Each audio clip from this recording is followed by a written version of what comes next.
Assalamualaikum warahmatullahi wabarakatuh. Selamat pagi.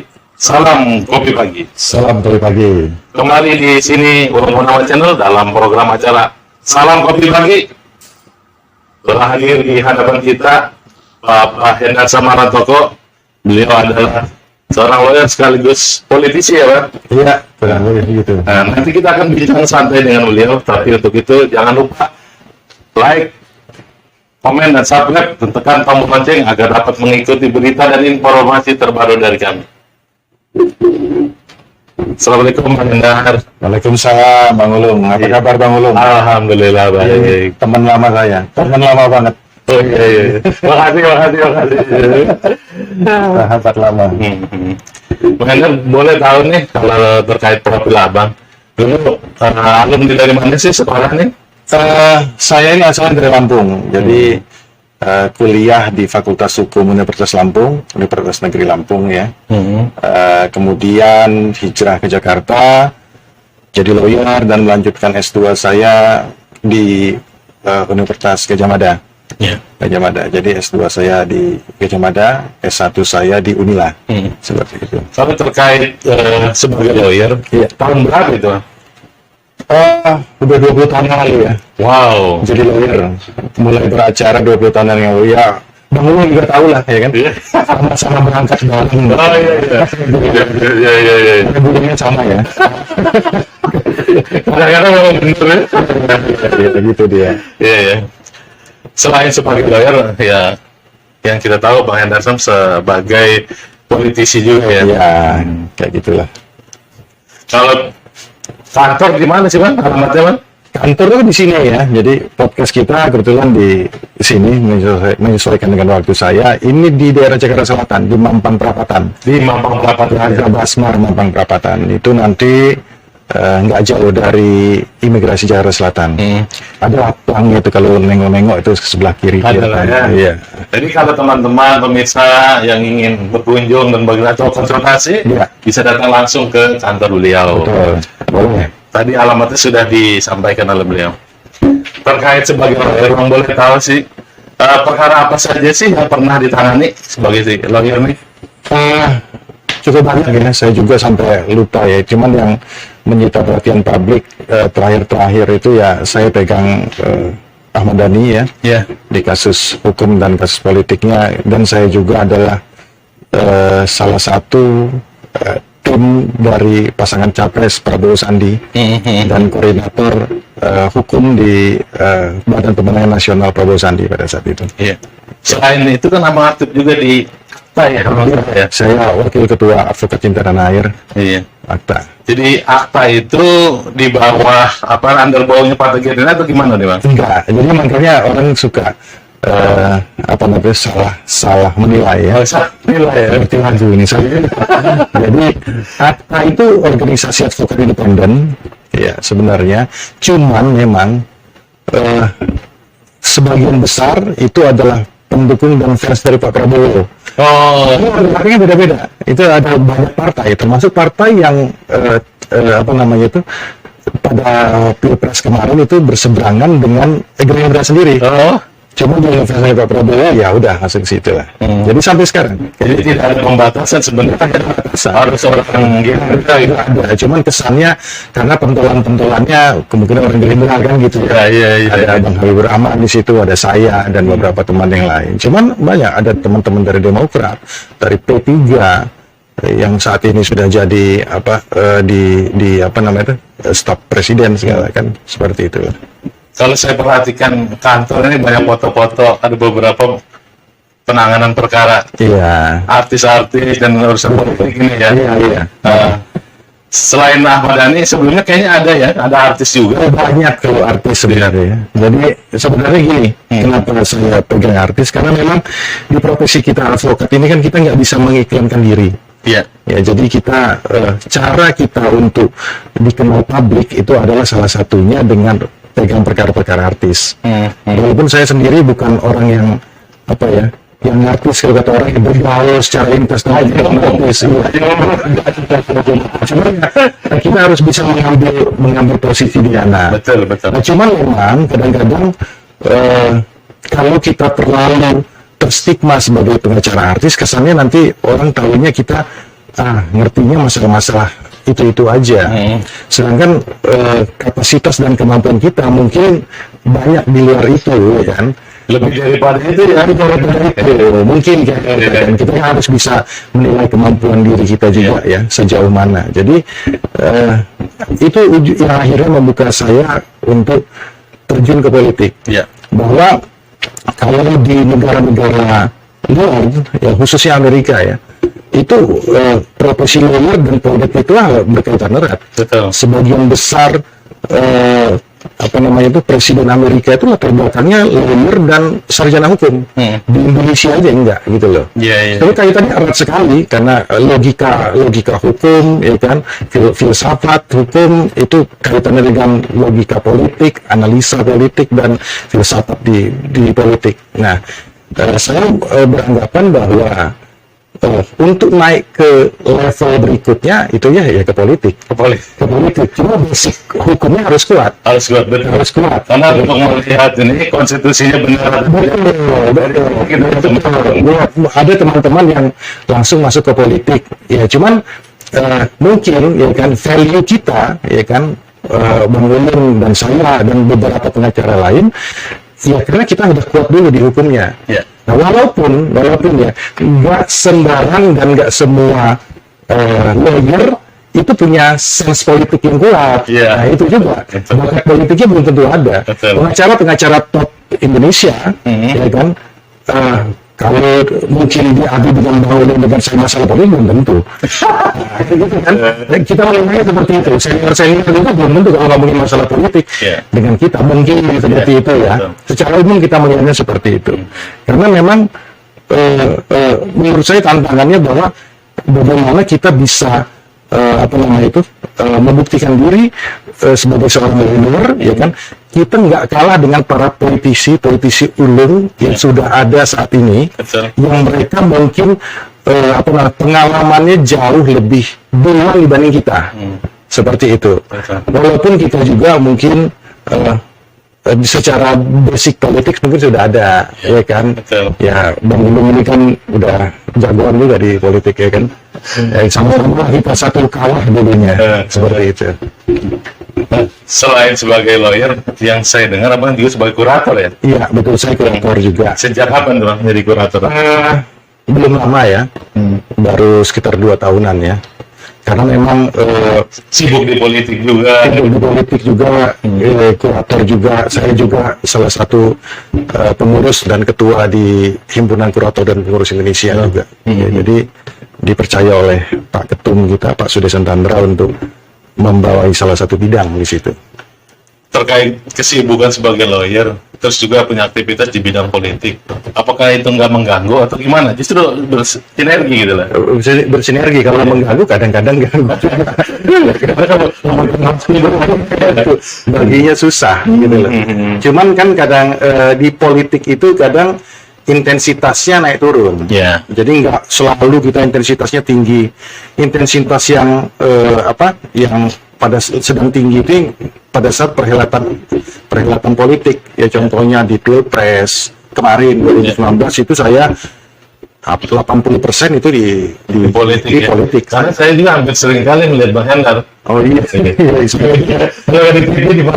Kebetulan kita dipercaya oleh abang-abang kita di atas, dipercaya oleh Pak Prabowo untuk mengomandoi lah, ya kan, untuk bidang hukumnya seperti itu.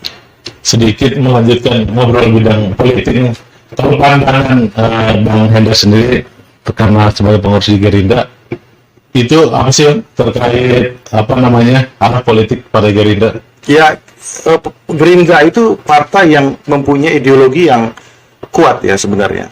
Nggak banyak menurut saya partai yang mempunyai ideologi kuat dan punya karakter kuat. Itu bisa mungkin teman-teman dan pemirsa lihat sendiri dari outlook-nya, dari isi-isinya dan arah garis perjuangannya itu jelas. Jadi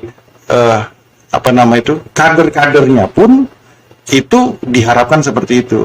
Kan banyak juga mungkin partai-partai lain itu yang mengambil jalan pintas ya, Iya. mengambil jalan pintas, kader-kader sudah jadi diambil. Kalau Gerindra ya tidak seperti itu. Kita punya benar-benar kita punya tempat dan kawah candra di muka sendiri, ya kan, untuk menggodok para kader-kader kita sehingga apa yang dicita-citakan, ya, visi misi partai, ideologi Pak Prabowo, ya, khususnya itu bisa benar-benar nancep di kepala dan bisa kita ejawantahkan dan kita aplikasikan dalam kegiatan dan perjuangan politik kita ke depannya seperti itu. Tadi saya juga ada lupa tuh terkait jabatan di Gerindra. Ya, alhamdulillah saya di periode ini saya ditunjuk dan diberikan kepercayaan oleh Pak Prabowo dan Pak Dasko untuk menjabat sebagai Ketua DPP Bidang Kajian Hukum. Ketua DPP Bidang Kajian Hukum. Iya, Berarti terkait arah politik Gerindra ikut andil ikut andil. Jadi tetap aja nggak jauh-jauh dari bidang hukum ya. Nah, kalau terkait Bang Endar, tahu ya Kabupaten Bekasi ya? Tahu, Nah. cukup tahu lah, cukup tahu banget. Ini minta pendapatnya terkait pandangan Bang Endar dari DPP para Gerindra melihat Gerindra di Kabupaten Bekasi seperti apa sih? Ya, saya melihat gini, Bekasinya dulu kita bicara. Iya, iya. Bekasi ini merupakan daerah yang menarik dan potensial sekali. Artinya daerah sekitar Jakarta, ya apa sebutannya apa, daerah urban saya nggak tahu ya. Daerah sekitar Jakarta yang punya potensi yang sangat-sangat begitu besar. Dalam arti kata dari jumlah penduduk, dari tingkat tingkat pendidikan, intelektualitasnya yang tinggi, ya kan, nggak jauh dari Jakarta. Daerah industri salah satu yang terbesar di Indonesia dan rata menyebar. Artinya apa? Potensi itu besar sekali. Betul. Dan Gerindra merupakan partai pemenang di situ, 11 kursi di situ, ya, artinya, dan ketua DPRD-nya dari Gerindra. Yang tentunya apabila kedua elemen ini dikawinkan, ya kan, tentu menjadi sesuatu yang tanda kutip something buat Gerindra dan Kabupaten Bekasi itu sendiri gitu loh. Iya. Artinya kan dari kursi Gerindra ini punya peluang besar. Punya peluang potensinya besar sekali. Gerindranya besar, Bekasinya juga besar potensinya, seperti itu. Melihat pandangan politik di 2024, nah, Iya. kira-kira kalau ada seseorang ini, jikalau ada orang berminat, misalnya ada seseorang berminat jadi calon, Iya. ya kan, untuk kepala daerah katanya di Kabupaten Bekasi ini, apa aja sih syarat-syaratnya itu? Iya, Partai Gerindra kan partai yang terbuka ya. Iya. Terbuka dalam arti kata setiap warga negara itu kita welcome ya. Syarat-syarat yang utama itu ideologinya dulu. Iya. Ideologinya harus sama dengan Partai Gerindra. Iya. Jadi dia harus bisa mengaplikasikannya itu dalam kepemimpinannya nanti ya. Iya. Nah itu yang harga mati buat Gerindra. Jadi kalau dia nggak punya ideologi yang sama dengan Partai Gerindra, ya susah jalan. Karena kita ini partai yang sangat ideologis sekali. Dia harus berpihak kepada petani, berpihak kepada buruh, berpihak kepada nelayan. Iya. Ya, dia berpihak kepada rakyat kecil. Karena basic kita di situ. Bekasi itu sangat dekat dengan itu. Kalangan buruh, Iya, ya kan, betul. sangat dominan di situ, dan Partai Gerindra itu hatinya sangat dekat dengan buruh, Kelompok buruh ya. sangat dekat dengan buruh, dan sangat dekat dengan kaum muda, Iya. kaum milenial gitu, yang di Bekasi itu segmen dan dominasi kaum muda itu sangat besar.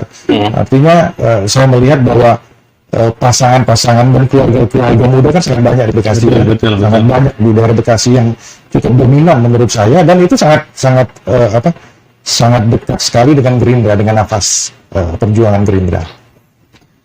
Ya berarti Partai Gerindra kan tetap terbuka, Sangat terbuka. bukan hanya di internal anggota Gerindra ya, tetapi masyarakat umum yang berminat dan yang satu ideologis tentu punya kesempatan yang sama. Kita punya kesempatan. Jadi ada syarat pokoknya adalah ideologi yang sama. Kedua ya dalam hal pergerakan taktisnya, Ya. tentu saja yang harus seirama.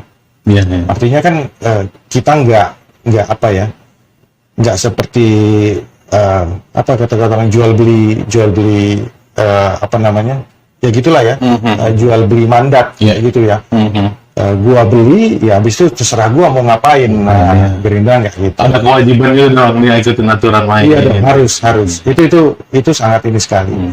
Dan kita harapkan di apa namanya itu perhelatan pilgub berikutnya, Gerindra harus mencalonkan sendiri calonnya. Dalam arti kata, ya diutamakan adalah kader, ya kan. Tapi tidak menutup kemungkinan ada apa namanya itu calon-calon lain yang mempunyai visi, misi dan ideologi yang sama. Itu yang sangat penting sekali.